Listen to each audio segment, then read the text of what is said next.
G'day. That's positively disappointing. G'day, how are you going? Can you all make sense of my slightly odd, eccentric Swedish-Australian accent, first of all? I must sound like a sales rep for Volvo or Scania, right? No? It's slightly different, right? Okay, I'm seeing a few radio antenna coming up here. As I've been watching you guys here this morning, one of the things that's been striking me in the way that I've been observing you, and I've tried not to observe you in the sort of stalkerish way, but rather in a sort of anthropological fashion out there in the exhibition booth, etc., is that I've noticed that a few of you, even in this hyper-modern era today, are choosing to wear these extremely high-tech devices. Just by a show of hands here in the room, ladies and gentlemen, who is wearing a high-tech, wearable tech device, the analog watch? Just by a show of hands around the room so we can have a look around. This is like 30-40% of the audience. Just by show of hands as well, who's not going to raise their hands no matter what I ask this morning? Okay, there's always a few, and that is a trick question. But my question is, why? In an era of digital disruption, in an era of modern technology, of the virtual, the cyber, of the Internet of Things, of machine-to-machine communications, in an era where we have digital time all around us via our smartphones, our Blackberries, if we're still choosing to use those, via our iPads and our phablets, why do we insist as human beings on wearing these? Style, yes, they just work. Any other reasons? Out of habit? Absolutely. I was in Atlanta, Georgia last year speaking at a conference, and a Gen Y lady in the audience, when I asked this question, she said, because of emotional intelligence reasons. And I said, please explore that with me just for a moment. When she said, well, you know, Anders, when you sit in a meeting and you're really trying to get out of the meeting, it's so rude to take out your iPhone or your BlackBerry to check the time like this, so I just do this instead. I think that, if anything, is sort of this cross-generational commentary on what really constitutes emotional intelligence. Did anyone get given your watch, perhaps by someone close to you, maybe a loved one? Anybody? Fantastic. So you either have some emotional sentiment attached to this piece, or maybe you just have to wear it. It's usually one or the other, right? Yeah. What I'm here to speak about is not necessarily timepieces and clocks or watches, but I do want to explore with you how digitization, how technology, and how future trends are impacting the way we do business. And I'm going to be arguing here today that increasingly what the bus and coach industry needs to do to win the customers' hearts and minds of tomorrow is that increasingly we need to appeal to the customers' increasingly digitized, rational minds, but also keep connecting with their enduringly emotional and analog hearts. The battle for the hearts and the minds will be fought and won by those bus and coach operators who are able to both digitize, but also without throwing the analog baby away with the bathwater. As a futurist, I have a bit of a love-hate relationship with the idea of the digital world. On the one hand, I love the digital world for its ability to connect us intergenerationally across borders in geo-contextual fashions with our consumers, with our citizens. I love the ability of the digital world to connect this fella, little Max Harpham, in Hornsby, in Sydney, with the world around him. Little Max Harpham is the 8-year-old son of my colleague in my research think tank, Emma Harpham, and her husband, Aaron Harpham. He's a cool kid, as you can see. He's into his skateboarding, his extreme sports, and as a football or soccer fan, I love the fact that this year he won the top scorer award for the Normanhurst Eagles under-9s. This is all pretty cool because little Max Harpham was born profoundly deaf. 9 years ago, when he was born, his parents were told at the hospital that your son has no analog hearing whatsoever. If a freight train went past little Max Harpham's back, he would not be able to hear a sound. But because of a great Australian innovation in medical technology, the cochlear implant, little Max Harpham, who has 2 of these implants, one behind each ear, has the same abilities and capacities to make sense of the world around him. Where there was no analog sense whatsoever, a digital sense has replaced it, which means that Emma and Aaron can pass down their intergenerational wisdom. His peers and his teachers are able to communicate with little Max Harpham. He's able to score goals on the football field. And most importantly, once a year during the Australian swimming carnival at school, he's the only kid that can properly hear underwater. Now, this sort of gives me, as a futurist, digital goosebumps. This part of digitization I love because it's able to connect us to the world around us in a whole variety of new ways. But I also have some, let's call them misgivings around the digital world as well. Because the digital world, and all the family bus operators here in the room would know this, all those family business operators know that digitization can be extremely disruptive if you're not adaptive. And let me tell you a story close to my heart of where a family business has not kept up with these disruptive technology trends and the impacts on this particular business. Let me take you back nearly 100 years in history to my native country or native city of Stockholm, to an urban vista that looked a little bit different from what it looks like today. Let me take you back to Stockholm in the 1910s, to an urban vista that was a little bit more black and white, an urban vista where things were kind of a little bit simpler, where people only wore black or white. In fact, things were a little bit more binary, either this or that. This was the urban vista that greeted a man by the name of Georg Johansson, or the son of Johan, which sounds incredibly Scandinavian, Viking, something that's burning. We'll see whether we have an evacuation here later on today. He changed his surname as he became a man of commerce, from the son of Johan to the man from the southern farm, or in Swedish, Georg Sörman. Now, Georg Sörman is my great-grandfather, and Georg Sörman, for many years, from 1916, ran a very, very successful family business in menswear retail. For many years, his business model relied on aspects like word of mouth, for example. He was always about the belly-to-belly, the face-to-face. And his menswear store, for many years, did very, very well because of the connection with people's hearts and, of course, also their minds. But things have sort of changed recently. My mum, now, 3rd generation, runs this little family business of 12 employees in Stockholm, Sweden. And for her, the business environment has completely changed. Nowadays, the customer that used to go into my grandfather and my great-grandfather's store behaves somewhat differently. They will go into Mum's little store. They'll hang out with my mum or her tailor, Hassan, with their little measuring tapes. They'll get free intellectual property handed down, things like pricing, the seasonally adjusted Swedish girth. Gets very cold in Sweden in wintertime. And Mum will tell them and advise them on the supply chain mechanics, the provenance of the products that she supplies them with. She'll tailor things, or at least she'll tell the gentlemen and their wives, their partners, about the particular silhouette and the particular measurements that they might want to go for.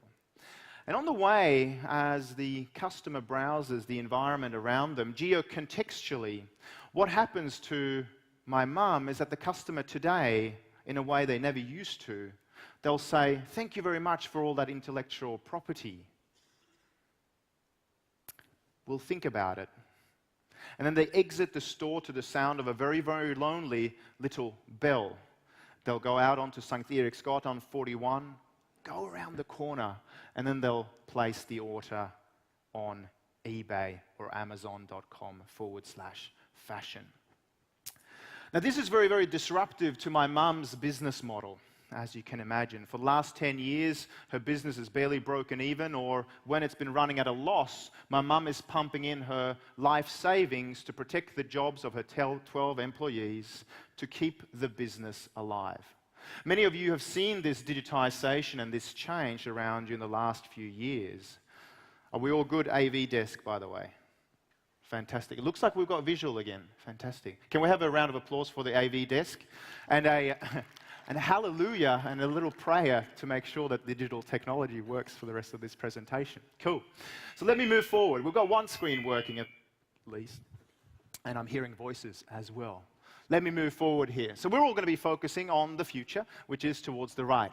So this is my great-grandfather, Georg Sorman. As you can tell, in my family, we have this inheritable disease called a really weird haircut that we share with North Korean dictators. And as you can tell, my great-grandfather must have been a little bit of a futurist because already he's sporting a great pocket square and, as I said, an amazing haircut. Clearly, some things are timeless. For many years, this little business that innovated and created great new marketing strategies like the neon sign, remember when that was innovative? Did very, very well through innovative marketing like this when people used to read newspapers and magazines in public transport. Advertisements like this one won the hearts and the minds of yesteryear's customers. And I should just apologize to the ladies that this particular advertisement was pre-Swedish feminism. But unfortunately, advertisements like this are failing to connect, as I mentioned, for my mum, Birgitta.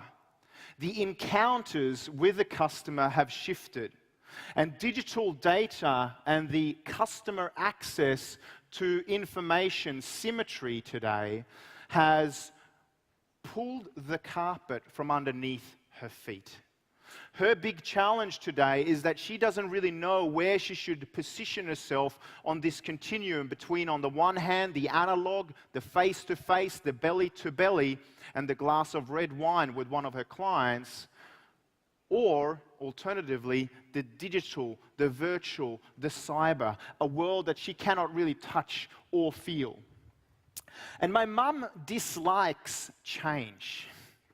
My mum's business, her 98-year-old family business, and mum, with all due respect, is perfectly positioned for a world that no longer exists. And in our management consulting sessions, mum calls them family dinners. I mean, imagine how annoying it must be to have a futurist as your son. Someone who's always in there prodding, asking, why do we do things this way?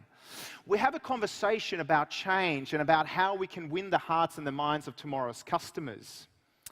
And in my belief, the world of the old school and the new school don't necessarily have to be mutually exclusive. I believe they can coexist. And successful adaptive companies understand that there is a sweet spot between the two.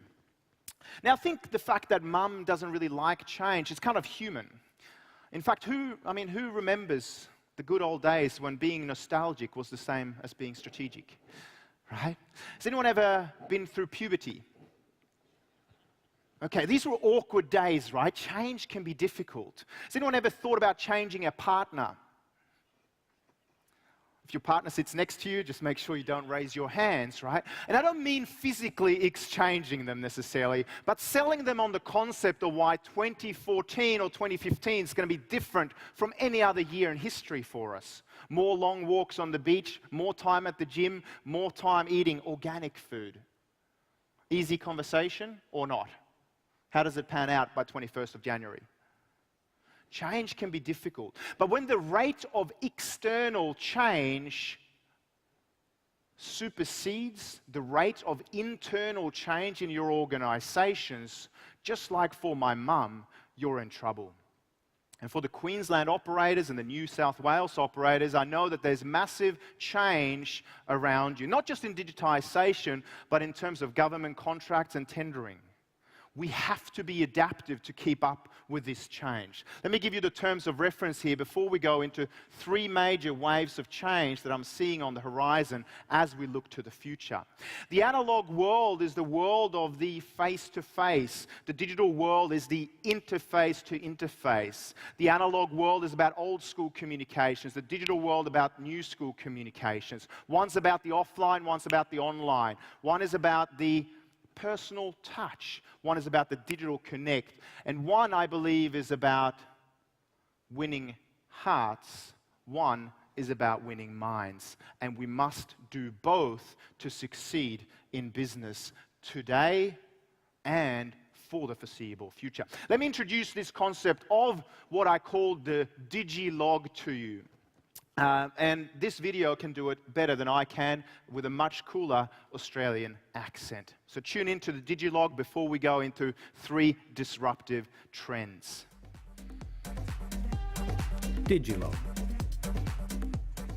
In a hyperlinked, interconnected and linked-in world, our minds may have gone digital, but our hearts have remained analog. While a digital mind craves convenience, immediacy and continuous information, an analog heart seeks emotion, inspiration and experience. Take your eyes off the changes that are happening in the digital world for even a second and change will leave you behind. As businesses rush to keep pace with the digital world, too many focus on the digital bling and forget about the analog thing. But remember that an interface can never really replace a human face. So, how does your brand connect with both the digital mind and the analog heart? In the future, anything that can be digitised will be digitised. Already, pages that used to be turned by hand are now turned with a swipe. Newspapers delivered to a doorstep are now delivered to a browser. And analog cash has been replaced by a digital wallet. So the question is, what's going to be digitised next? Whether your business is growing, maturing, reviving or dying, digital Darwinism speeds everything up. And if you're not selling as much, make sure whatever you do, that you don't throw the analog baby out with the digital bathwater. Your response to digital disruption needn't be purely digital nor purely analog. Instead, we must become Digilog. Digilog is the sweet spot between digital and analog. It's clicks and bricks. It's your digitized self on Nike. It's eBay's concept store in New York City. It's Apple's online educational platforms and offline concierge. It's Umpqua's retail banking. It's Google's analog vouchers promoting digital advertising. And it's Xerox's variable data and digital print. And it's TED's digital distribution of analog ideas worth spreading. Digilog's strategies will enable you to reclaim market share lost to the disruptors. Digilog amplifies a brand's existing equity in the digital market and helps brands successfully navigate this paradigm shift of digital disruption.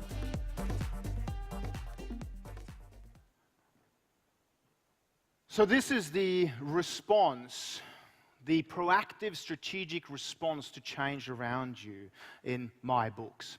But let me just talk to you quickly about the three major trends that I just want to premise here for a moment, or preview.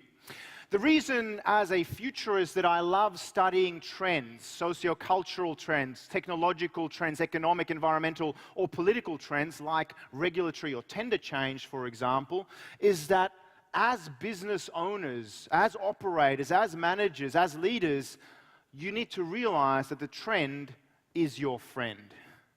We need to stay compatible with the major forces in the world around us and externally scan what's going on around us in our business environments and stay on trend with that. And I'm not just talking about fast fashion or staying up with the seasons. I'm talking about longer systemic changes to our business worlds.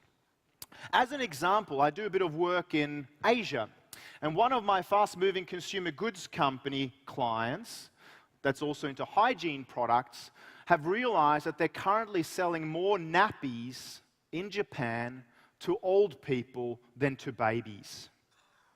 Why?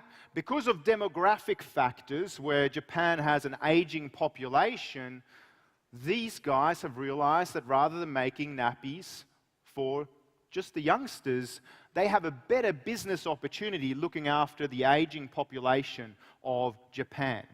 My job clearly here is to lower the intellectual rigor of the conversation, as you can tell.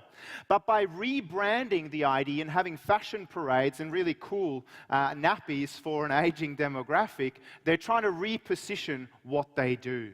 And this is what we're in the business of, all of us as business owners, repositioning and staying relevant in a changing world. The questions I want you to be asking yourself as we go through the three major trends here today are the following. As you listen to these trends, ask yourself these questions. What customer needs and desires does the trend address? Why is this trend emerging right now, and what's fundamentally changing? What new consumer needs, wants, and expectations are created by the changes? How are other businesses from other industries applying this trend in their businesses? How and where could you apply this trend to your business? And what customer groups could you apply this trend to? And what would you fundamentally have to change about your business model to stay on trend? At the end of the day, these questions are helpful, but what we need to remember is when it comes to the very, very end of the day, this comes down to fulfilling fundamental customer needs. At the end, we need to be asking ourselves, what is the human need that you actively solve? And when we find that solution or find that piece, we are better at operating our businesses. Just like John's Plumbing, we repair what your husband fixed. Now, this holds a fundamental truth to that industry. But ask yourself, as a bus operator or as a coach operator, as a manager, as a leader, where do you position your business tomorrow? So the three trends that I'm going to talk about here today is firstly the idea that we're now living in a post-digital disruption society. And the question is, where do you want to position yourself in terms of appealing to the increasingly digitized, rational minds of your customers, your new customers, and maybe even the customers that you've lost over the last few years to the likes of low-budget airlines, for example. The second trend is the mobilization of the consumer, meaning increasingly we are making choices on the go in terms of our public transport or our traveling needs based on our mobile and smartphone devices. And the question is, where do you feature when someone pulls out their mobile phone and they ask themselves, how do we most quickly get from the Gold Coast Convention Centre to Ulaanbaatar Airport, or Coolangatta Airport? OOL is the short term for it. Do you feature? Can they find you? How mobilized are you to connect with people in a situational context? And the third trend is sort of a counter trend. It recognizes that, yes, increasingly our minds are becoming digitized, but how do we fundamentally connect with people's enduringly emotional hearts? As the video just showed you, how do we make sure that we don't throw away the analog baby with the bathwater? Does that sound like a plan? Cool, because there's no plan B, so this is what we're going to go with. So firstly, the idea of this post-digital disruption society. Is it too early in the morning to talk about X and Y axes? Yes, for some. Some of you are going, no, please bring it on, for all the mathematicians and strategists in the room. On the X-axis in this report by Deloitte Digital called the Short Fuse Big Bang Theory of Digital Disruption, Deloitte Digital realized or recognized that digital disruption is already impacting industries along this timeline. Either a shorter fuse until digital disruption hits your industry, or a longer fuse. On the y-axis towards the bottom, what we have is either a small impact or a rather big impact towards the top. So we all know where my mum sits on this continuum, right? Short fuse, big bang, retail trade up here. Where do you guys find yourselves? Well, some people would argue transport is up here. But this report was released in 2012. This is 2014, and already you guys might be long fuse, but it's still a big bang. It's still a big change for you guys. And many of your industries, your partners, and of course some of your vendors are in spaces where they're already being digitally disrupted. Because of this digital disruption, business models are shifting. And what's happening effectively is that information that used to be physical is now evaporating into the cyber, into the virtual, into the digital. For example, the US recorded music industry looked pretty healthy at the turn of the millennium here, at the very peak when CDs reached their peak. Now they've been replaced by something else called the digital. And that industry is now swapping analog dollars for digital pennies. Why? Because they did not keep up with change. We listen to more music today than we ever have in history, yet is the industry making money? No, because they didn't keep up with the change. We'll go through how this impacts you guys as well. And I don't get worried just because of this digitization that's been happening recently. But when I look at the consumer and the behavioral shifts of the next generation, this is when I truly get worried. According to AVG IT Security, more 2 to 5-year-olds in the Western world today know how to play Angry Birds on their iPhones than actually know how to tie their shoelaces. Any parents of 2 to 5-year-olds in the room here today? Fantastic. This is not the therapeutic session. We'll have that one later on. But if you guys thought that Generation Y were slightly weird and eccentric, how weird is this next generation going to be? For them, a magazine on the floor or a brochure on the table, it's simply an iPad that doesn't work. These guys are born digital, and the way they access information about your brands, about your tour operators, or about public transport's going to be vastly different from what it's been up to date. These guys are digital natives. They speak technology without an accent, unlike my mother, who speaks technology with a heavy Swedish accent, just like your Volvo or Scania rep, right? These guys think about technology differently, and they interact in a variety of different ways from the consumer of yesteryear. The great American philosopher and management consultant, George Costanza, once profoundly said that for everything important in life, it needs to have a physical package. For your cash, there's your wallet. Is this going to be true tomorrow? Because kids these days already are using your hard-earned analog cash buying virtual shit online. What a business model, right? Take parents' analog cash and then sell virtual, non-existing, non-physical goods in World of Warcraft. Beautiful concept, right? These guys interact differently with the world, yet as human beings, as the adults in this equation, we're very slow to change. I mean, the question is, why do we not engage with these guys in new ways? For people that are now transacting via Google Wallet or tomorrow via Apple Pay, what is the digital data? What are the new consumer insights we can garner about these guys? Because now when we're choosing transport, all of the time we're leaving a digital trail behind us. I was recently in Queenstown doing some work with a real estate company. I stayed behind for a couple of days snowboarding. This is my digital trail skiing at, I believe it was Cardrona. Has anyone been to Cardrona for skiing or snowboarding? Fantastic, beautiful trails. Now, I remember the good old days of skiing and snowboarding when you had to stand in queues for a really long time because the transaction was very, very slow. Now, today, we have RFID, or radio frequency identifier tags, when we go through the lifts system, which makes it a lot more efficient.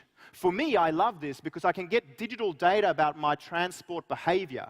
I can get a sense of how much distance I covered that day, my max speeds, the vertical I covered, etc. And this is kind of interesting for me because I love to do some digital navel gazing. But what about for the ski resort? Do you think I leave a digital trail for them as well when I use the RFID card? Do you think this helps them in how much staff they should have in particular lifts at a particular time in day? Do you think they can work out the correlation of which time of day, at which angle the sun might be shining at, and how they should be responding and planning for staff, for example? Do you think maybe it helps for the restaurants that are near those lifts in terms of the offers that they might give? Do you think it gives them an insight into the demographics that happen to ski during the week as opposed to during the weekends versus the school holidays? This becomes rich data for the ski resort as a transport system to give us more relevant content all of the time. Now we're leaving digital trails all around us so that providers of services around us can retro design or reverse engineer design products and services that will appeal to our digital minds and our analog hearts. Has anyone heard of the service Netflix? Yeah, fantastic. Is anyone using it or breaking Australian IP rules and using Netflix in Australia? Fantastic, good. Some innovators clearly in the room here. All right, can you see these two illustrations here, House of Cards and Macbeth? These are two series that Netflix produces. It used to be that Netflix used to just send you like a DVD every week or every month that you wanted to watch. Then it became live streaming. But because they're so close to the consumer, they've now started retro designing or reverse engineering series that they know is going to appeal to their customers. Do you notice anything similar between House of Cards and Macbeth in terms of color schemes, in terms of the age of the gentleman who's on the front cover of the poster? Any similarities? I think there's massive similarities. If we look at this analysis here by Netflix, this is what they found through crunching big data about their customer preferences in terms of what works best when they're going to advertise a new series. This way, they get to reverse engineer exactly the product or service that their customers want. Why? Because they have a lot of rich data about their customers. Our preferences for cast, the kind of general age of the gentleman that we want to follow as a protagonist in these two series, and the colors that are the most visually appealing to our digital minds. Who thinks this is a bit scary? All right. Who just goes, this would be awesome? Right? It's a little bit of both, right? It's a little bit of Big Brother, but you see how Netflix, in two series that have both won awards, are using digital data to produce something that's even more appealing to us. The other impact of digitization, of course, is that new players are entering the marketplace, enabling people, consumers, citizens, to share resources in new ways. And I'm going to be arguing here that something that's called the collaborative consumption movement, that some of you guys will have heard about, and shout out to Rachel Botsman, one of my colleagues, for coining this term, is stealing a bit of the thunder of something that the bus and coach industry have been doing for decades. Collaborative consumption is something that sits behind new business models like Airbnb. Anyone heard of Airbnb? Okay, fantastic. A number of you have heard about Airbnb, a massive digital disruptor in the hospitality and the hotels industry. What Airbnb is simply a platform where you as an individual can rent out your spare space, your boat, your shed, your living room, or your entire house on the Gold Coast when you're not around. Now, who would have problems doing that to a total stranger? Okay, fantastic. But what Airbnb does is, just like eBay, it has a rating system, so you know that you can both trust the landlord and the tenant. They hold the money in escrow, and only when both parties are happy does the money change hands. Airbnb now, after only 4 years in existence, has more rooms under management globally than the Hilton chain of hotels. 4 years for Airbnb.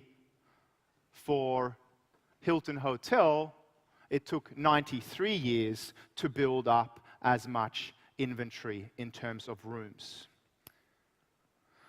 So what is collaborative consumption? Well, collaborative consumption is when we use resources in new ways. Fon is a different example, where people who realize that they may not be using up their entire broadband plans for the month are renting out their broadband to people that might just be passing by and selling that broadband to other consumers. Fon is the largest Wi-Fi network in the world. Do you think this scares the bejesus out of the telecom providers around the world? Yeah. So I'm on a Telstra plan. I only use up 80 gigabyte a month. The 20 extra gigabyte, I will sell because I'm not using it. So rather than sponsoring Telstra, I'm making money, or at least saving something off something I already invested. So the question is for you guys, what does this look like, and why is this a disruption in your industry? Here are my 2 primary modes of transport when I'm on the ground. In Sydney, GoGet, which, depending on your perspective and depending on which research you listen to, takes between 9 and 32 cars off the road. For every GoGet car-sharing car in Sydney, the automotive industry loses between 9 and 32 sales. Is that good for the automotive industry? Right?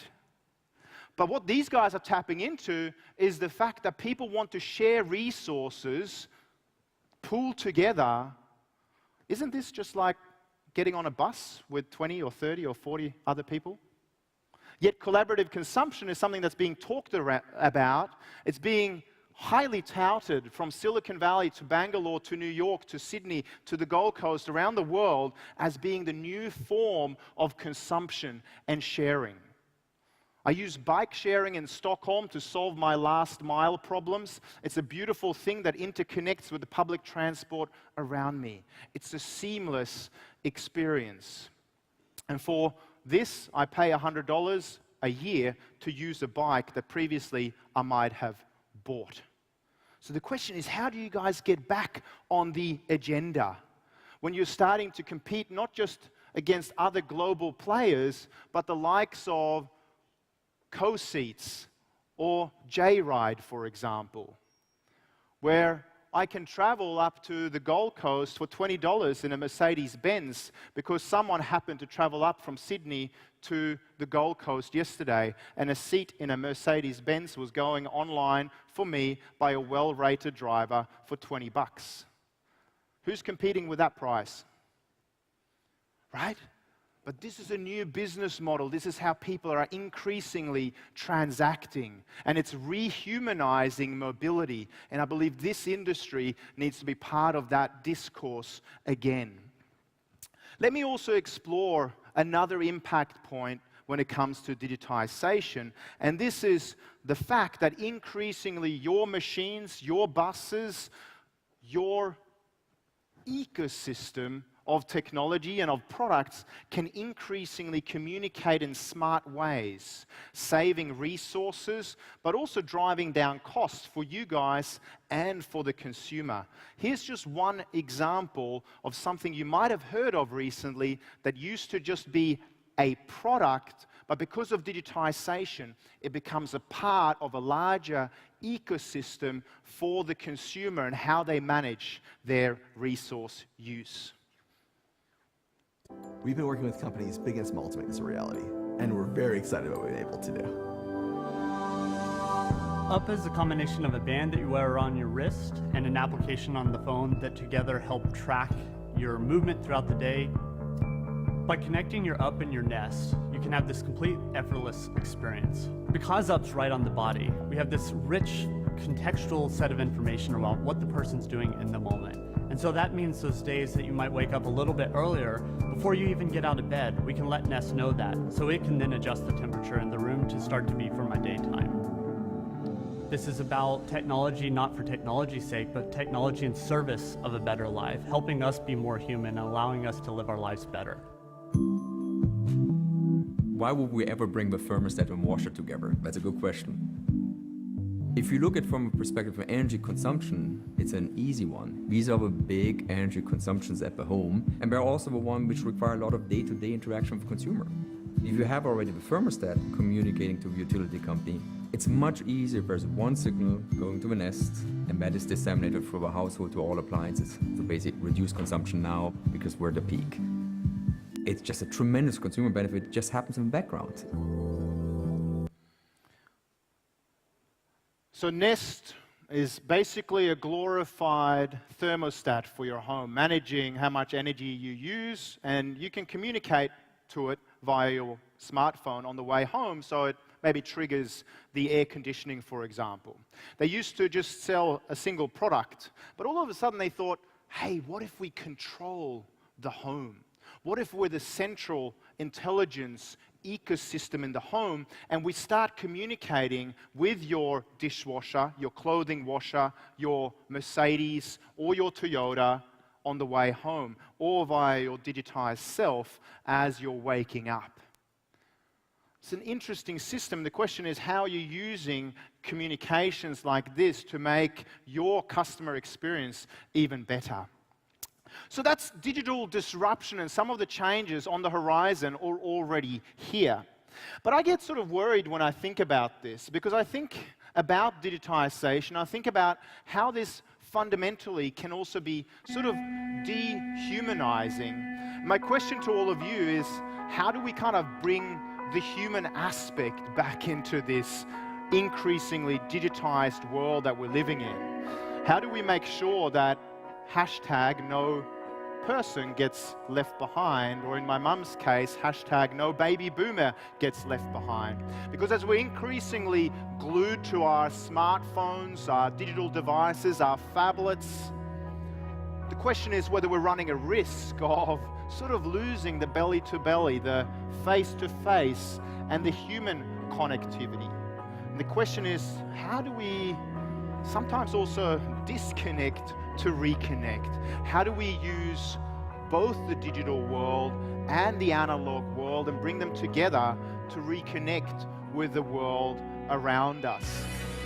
Because sometimes it's when we sort of put down technology or our digital accessories that the world starts to make sense. We have better business meetings, better social engagement, we connect better with our families and our loved ones in a new way that's sort of old school cool. And of course, as this Thai ad shows, it brings a little bit of love back into the equation as well. Now, maybe dangerously, recently I've taught my mum how to YouTube. And my mum does believe that being nostalgic equals being strategic. Recently, she sent me this little advertisement to show me that, Anders, some things just cannot be digitized. Emma. Huh? Emma. Not anymore. Emma. Every day it's getting on my nerves. Emma. Oh, I'm Emma. begging Emma. you, leave me alone. Oh, you didn't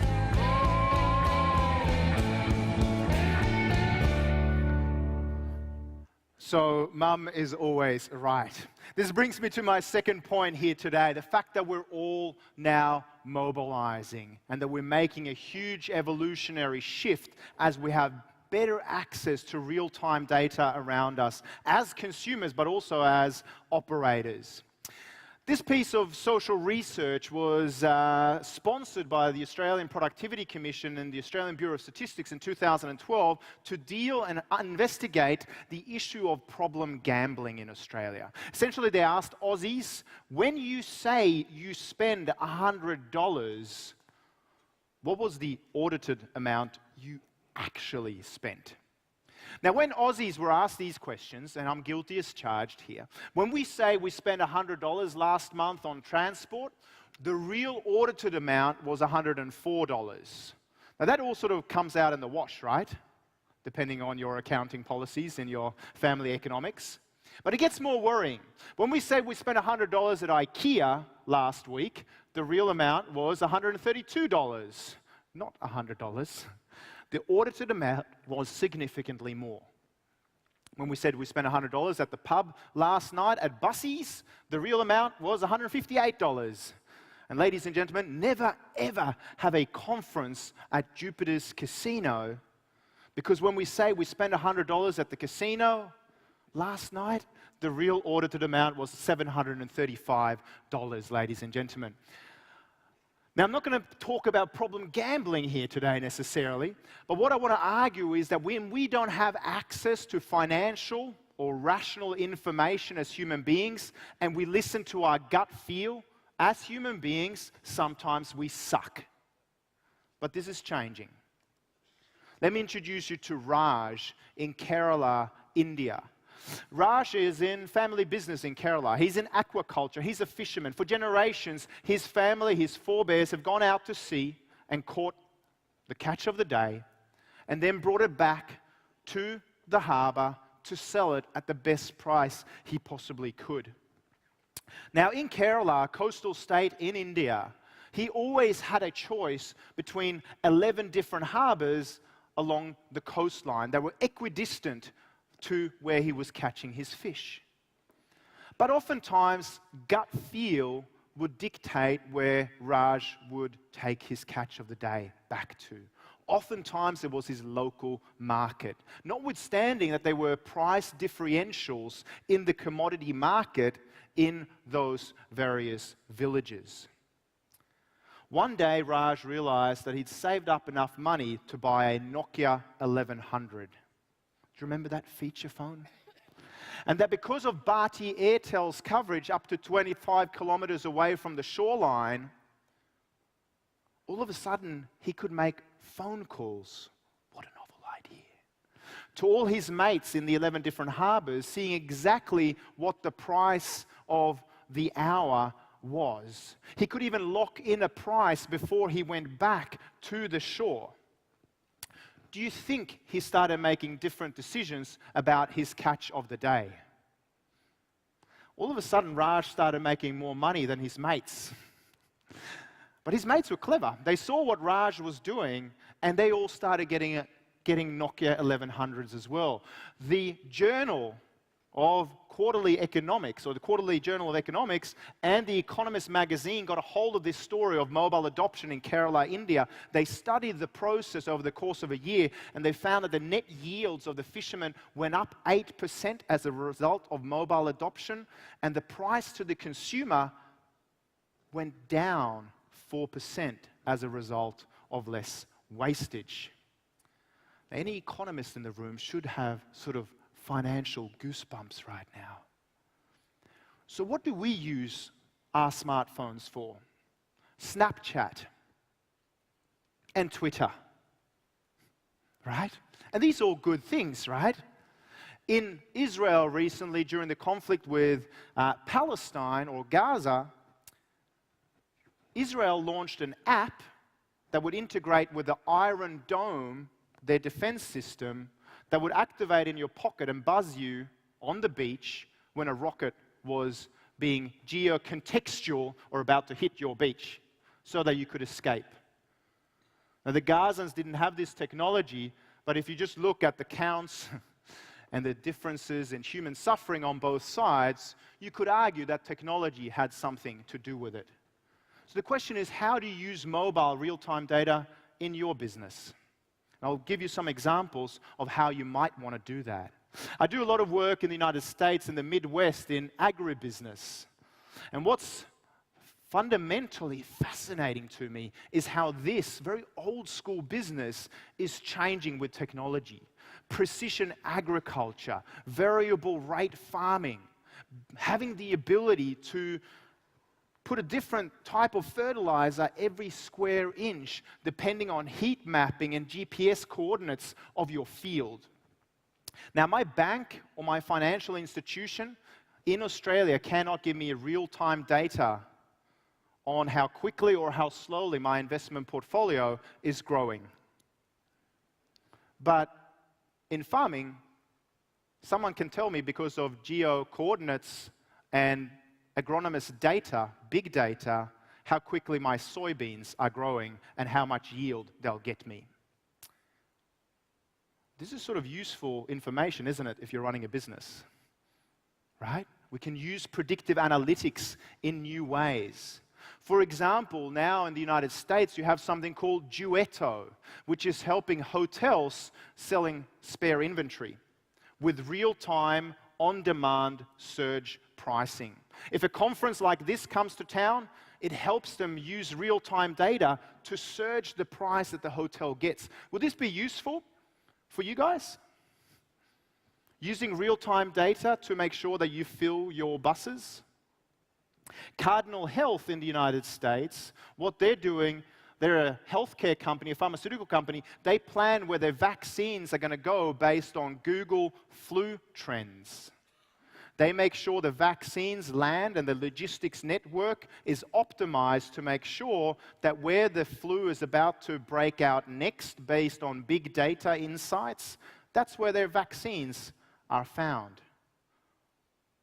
Profitable for their business? Could we do something similar? Recently, I was in France. My girlfriend is French, which is a wonderful thing, and sometimes you deal with French mothers as well, which can be more challenging.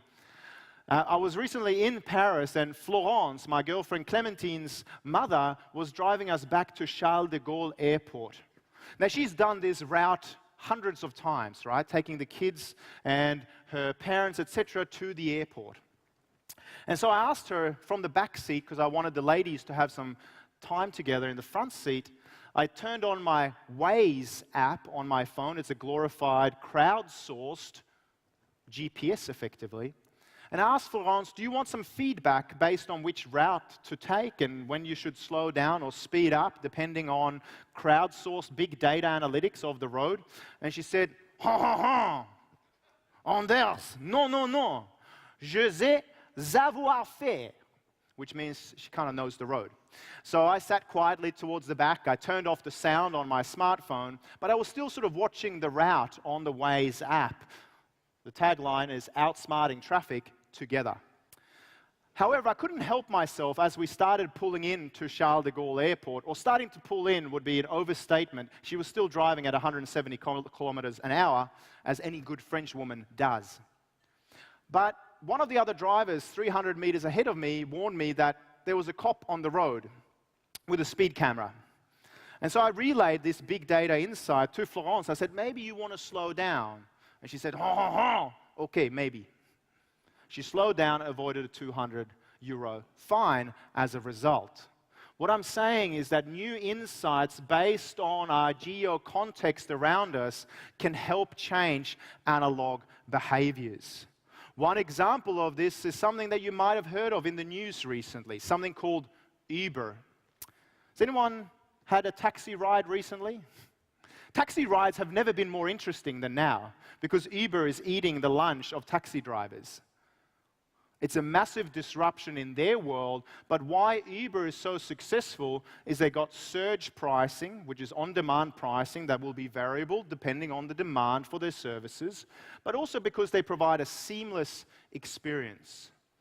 But also what we need to recognize is that London taxi drivers, the most well-educated taxi drivers in the world, they have to sit the knowledge, basically memorizing the whole map of London to their brains, which is magnificent, I think, but apparently there's a new innovation called the GPS. Has anyone heard of it? Okay, so my wonder is that it's taken so long for the GPS to disrupt this industry, but now finally it has, technology can be extremely disruptive, and it's extremely disruptive if you, as a business owner or as a provider of a service, are not adaptive. Here are the recent comments from London as the taxi drivers went out on strike against Uber. Thousands of London's taxi drivers have gathered here in Trafalgar Square today to protest what they see as a problem in the industry. They believe that TfL and Boris Johnson are failing to regulate properly their industry, meaning they're losing money and apps like Uber are gaining popularity. The crux of the problem comes down to the fact that cab drivers say Uber's ability to calculate fares on the go and act as a taxi meter in private vehicles is against the law. Uber, which operates in over 120 cities in 36 countries around the world, allows customers book and pay for taxis using a smartphone app, which allows users to see exactly where Uber taxis are in relation to their position. Court summonses have already been issued against 6 Uber drivers by the Licensed Taxi Drivers Association in test cases that could affect all Uber drivers in London. The GMB Professional Drivers Union have called the introduction of apps like Uber a hammer blow, and it is clear from this protest in London the union's members agree. There's no empathy from TfL. Our bosses, Boris Johnson and Peter Hendy, have actually washed their hands with us. And all they want to do is they've took the corporate shilling, basically. And it took me 4 years to do this job. I'm a proud Hackney carriage driver. I don't mind about any kind of competition, but we've got to play by the rules. If they don't play by the rules, then you got to do something about it. But they're not backing us. There's no empathy towards the London taxi driver at TfL, and that's the way we feel at the moment. And So who feels a bit of sort of human empathy with this gentleman? Right? I mean, that's natural, right? But what did the strikes achieve?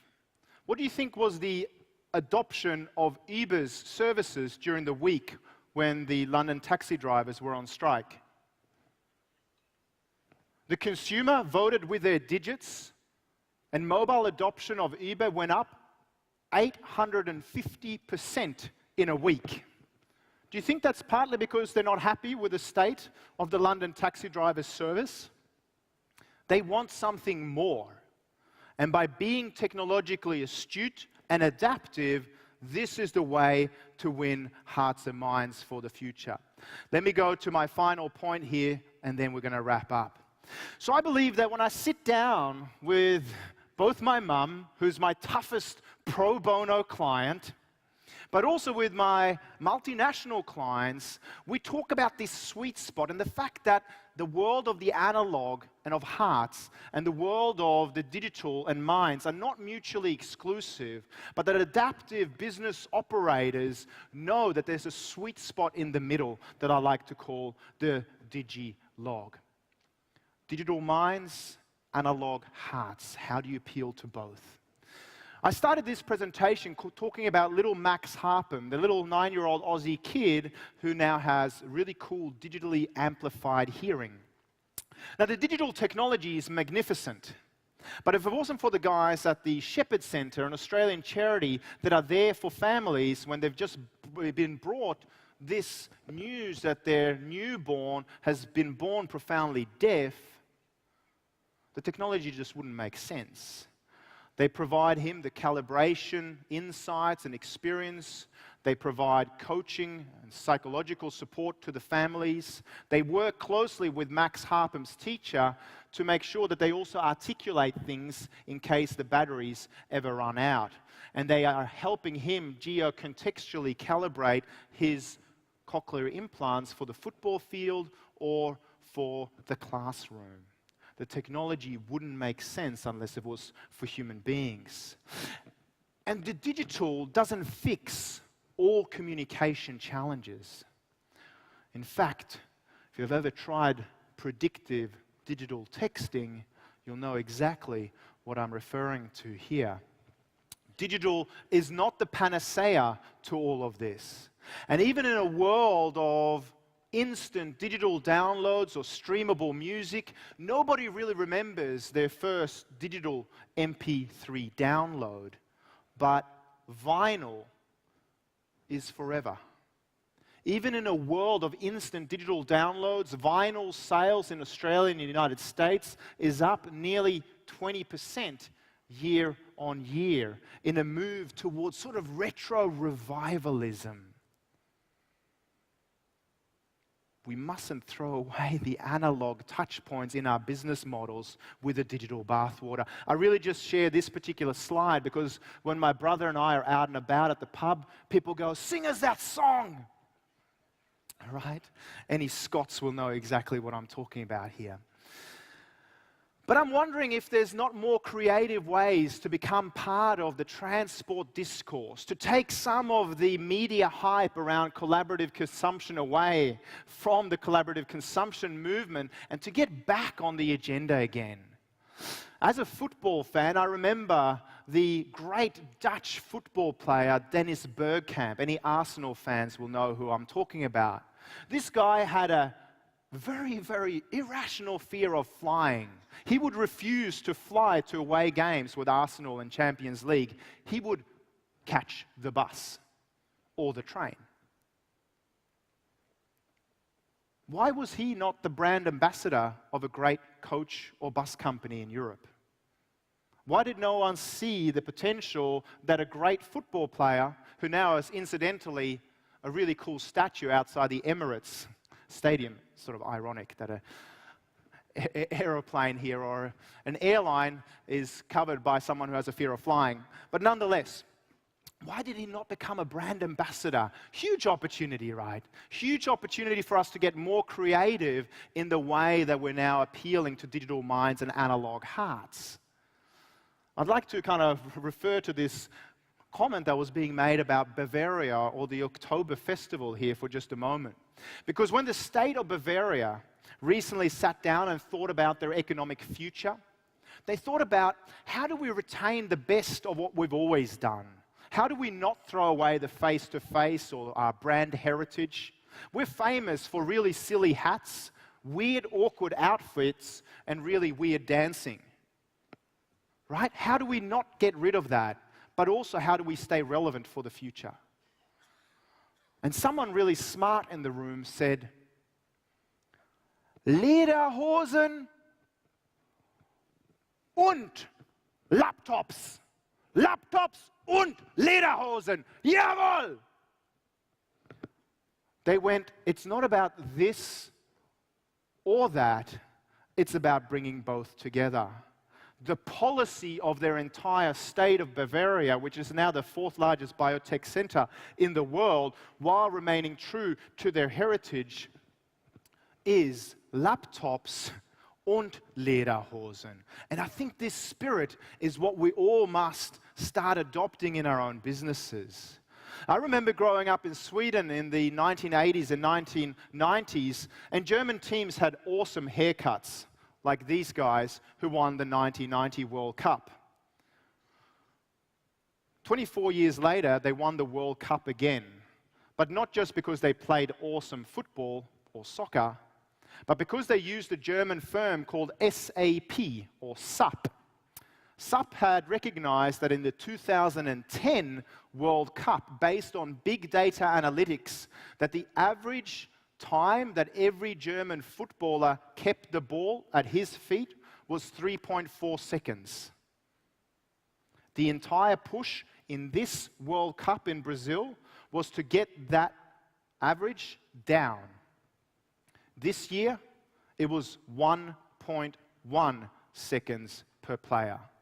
And the German goalkeeper, Manuel Neuer, hit more successful, effective passes than Lionel Messi in this World Cup.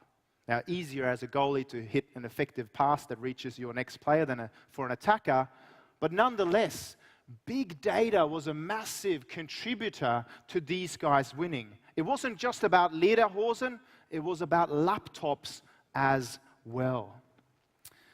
And I think about my travels. Usually I do travel in the air, a little bit like Ryan Bingham in that great movie, Up in the Air, which makes my life seem very tragic.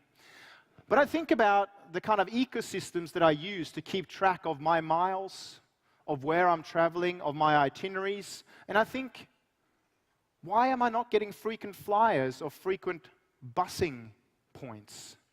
If I go on bike sharing or via public transport or the G, where is my big data mapping where I go?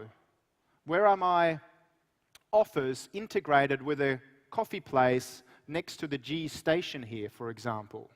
Where is that geocontextual information that's relevant when I need my espresso shot in the morning?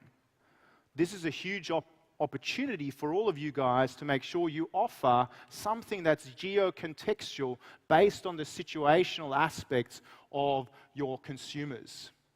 And I think about, and I get inspired by ecosystems that are starting to solve the last mile problems, but appealing both to digital minds and analog hearts, like what we're seeing now in Grenoble, for example, where they're building an integrated system using buses, trams, new smart transport from Toyota, as well as bikes, in a way that's integrated, where, for example, if you're sitting at work and you're thinking about, well, you've got to pick up your child, and I should just say that this little video is a nod to the merits of China's one-child policy in a moment.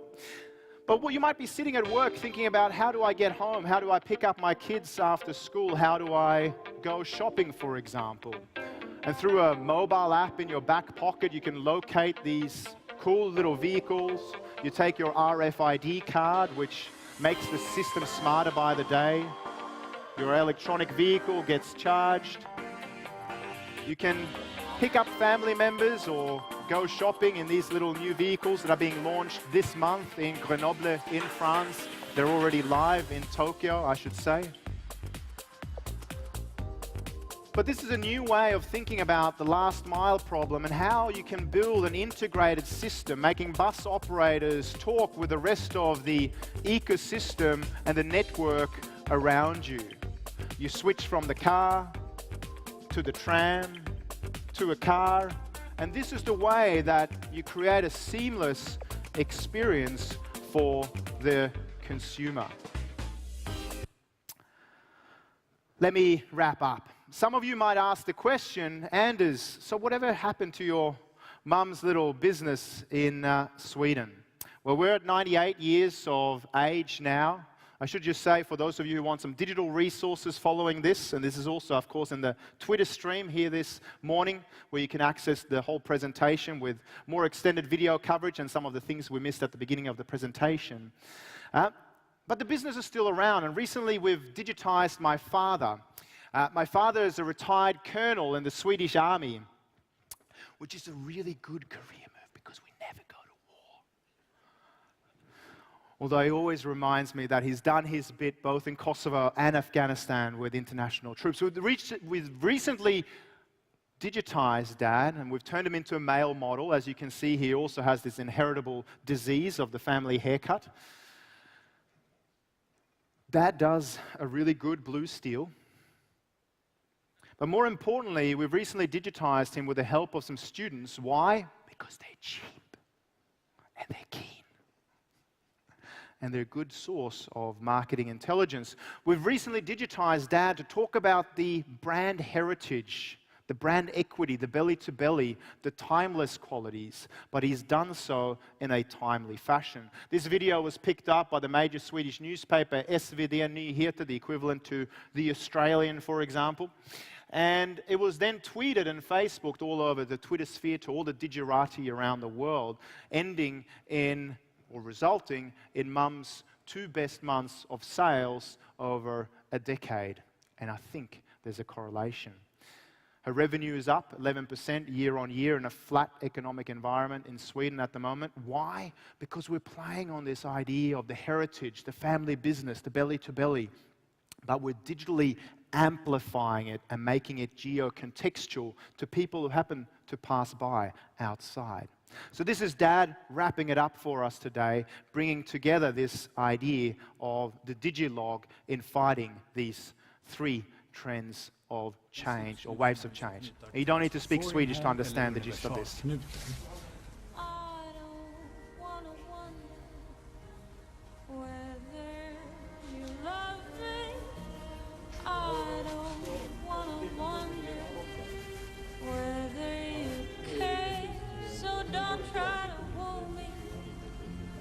Don't try to fool me. Oh, I know all your tricks. Den blev faktiskt nästan perfekt, för de här blev nästan likadana. And he's so proud there towards the end that he gets the balance of the two nearly perfectly even. And he goes, and son, and I'm so proud that I did it on live television. Ladies and gentlemen, when you think about these waves of change around you, when you think about the disruptions in regulations, the opening up to global markets, the shifting consumer behavior as a result of technology, when you think about the increasingly digitized rational minds of your customers, your consumers, and your citizens, think about and observe and identify where the trend is, the trend that can actually be your friend. Think about how you take your brand heritage, your family business, or your international business. Think about how you have to reposition it for the future. Think about where you want to position yourself. Learn from collaborative consumption and how the sharing economy is tapping into this idea of better resource use. Think about what you can learn from Uber or Duetto in terms of real-time pricing. These things are now starting to become affordable to you. And finally, think about how you can start appealing both to digital minds and to the analog hearts of tomorrow's customers. Thank you very much for hanging out here this morning.